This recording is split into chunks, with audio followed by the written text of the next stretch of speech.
All right. Hello, everybody. Welcome to our presentation. This is Landon Page and Silas and Dimitri's presentation on Savvy Life AV, Savvy Life Interactive Systems. We conducted two focus groups to better understand the consumer base, what the perfect demographic thinks, cares, and feels about the AV industry. Again, the AV industry is anything with integrating smart home technology into the home. So that could be anything from lighting control, climate control, home theaters, speakers, anything like that is something that Savvy Life AV is focusing on. So let's go ahead and jump right into it and see what our key findings were from these two focus groups. Okay, so to start off, is consumers' willingness to pay for the service. So we asked them what they thought the low, medium, and high prices would be for those services. So low, the answers we got were $1,500 to $1,600. Medium, $4,500 to $5,000, and high was $10,000. But the common consensus was that the price is going to vary based on what you implement and the quality of the products you use. The consumers also talked about financing, which would provide easier options for the consumers to access the market. And so this is something that we'll talk about later that would be good for this company to implement. When we look at the common perceptions of the AV industry, maybe it's the brand itself or the experience that one has with an AV product, this is perceived as something that is for the wealthy. That was a pretty common consensus, was that it costs a lot of money to implement these types of things into their lives. Most middle-aged people knew what AV meant, which stands for audiovisual, and some younger generations do not know that. It was a common consensus that virtual assistants are replacing a need for a full integration. And that also provided them an opportunity to do it on their own. A lot of people felt these projects could be DIYs that they could find on YouTube.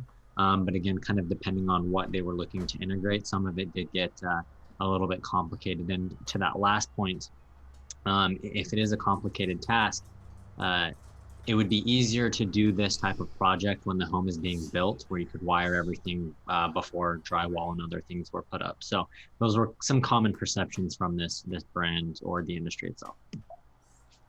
The company's best attributes, we've seen that the company has one central control area, and what we mean by that is people can access and do what they need with the services by one app instead of having multiple apps do multiple things. It's all on one area. Most smart homes are, too high tech for the average consumer to install. So, AV companies are generally really good for these consumers to put them in the home so they can be able to use these services.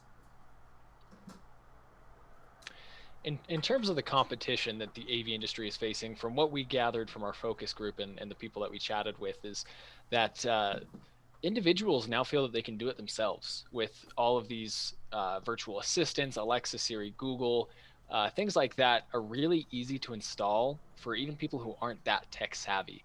And that allows people to do a lot of lighting control, climate control. You can even lock your doors with things like that. So it's making it harder for people to want to spend thousands of dollars on AV technology and full home tech integration because they can just do it themselves for a couple $100. So that's really the competition that the AV industry is facing right now, and that is what the consumers are perceiving. Okay, as far as things the company could change, market specifically towards movie theaters. These are expensive projects that definitely bring in a lot of revenue. But when asked about smart homes and what AV meant to the participants in our focus group, movie rooms were something, or theater rooms were something that wasn't brought up.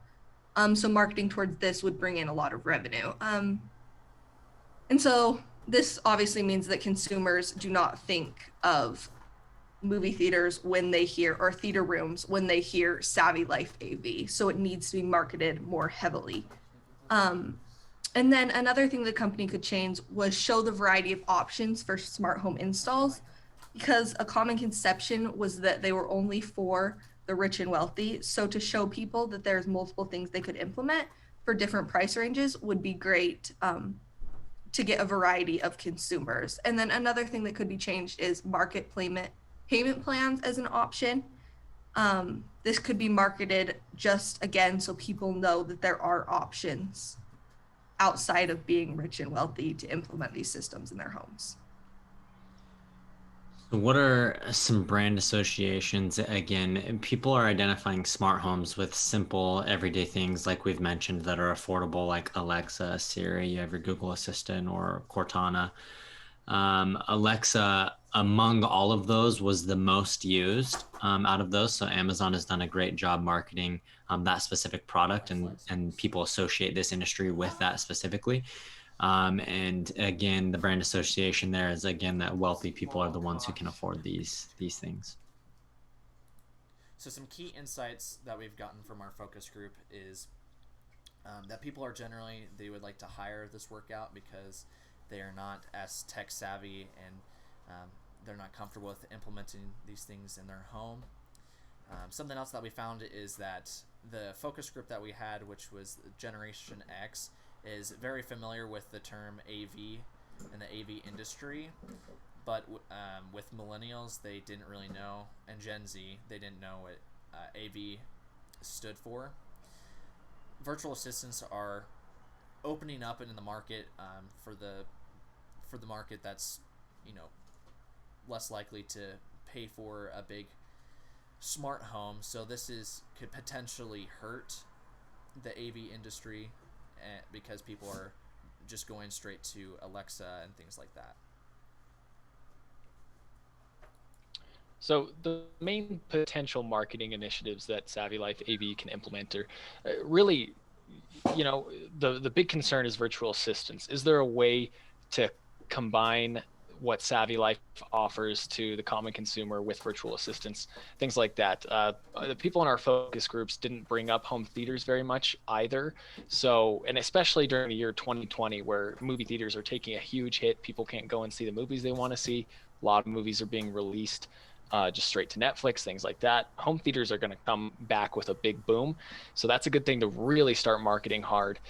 And the main thing that people care about, the main things that people care about actually are convenience, security, and efficiency when it comes to the industry. So those should be the three things that each marketing campaign revolves around. How is what I'm going to do going to bring you convenience? How is it going to make you feel more secure in your home? And how is it going to make your tech, make your life more efficient? So those are the really big things to focus on in future marketing initiatives. Okay, next we're moving on to section 2. This will not be seen by the owner, but this is just our perceptions of how the focus group went and things we could change for the future. Okay, so as far as what's helpful about focus groups and what's lacking, it's helpful the ability to ask specific questions and get specific answers, and then the ability to expand upon these questions depending on the answers that are given. This is great for understanding what the consumer says they do. Okay, so as far as what's lacking, it was hard once one person answered. It was easy for all the others to say that they just had the same answer. So to get specific answers from each person. Another thing that's lacking about focus groups, it can be biased based on people answering how they think you want them to answer, because you're sitting there watching them answer their questions. And it's bad for understanding what consumers actually do, because they can specify their questions to how they think you want them to answer.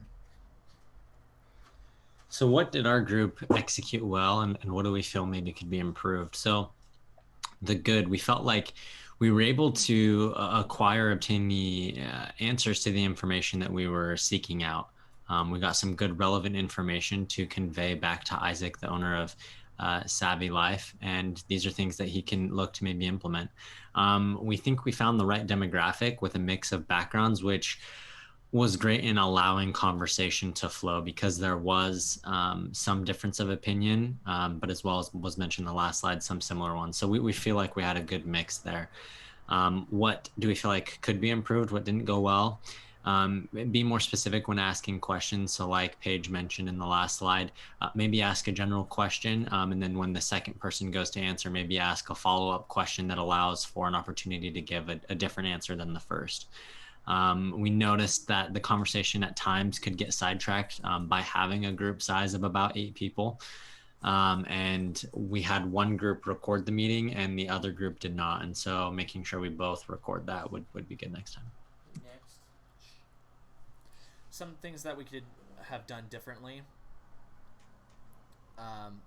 Just have more questions and just have people expand on the questions that we asked, so that we have more length of time, so we have more data and more things to work off of. We should ask questions that are specifically about the business instead of generic questions about the industry, so we can get more specific answers to the business that we're working with, and just keep the conversation on track in order to get answers that we need.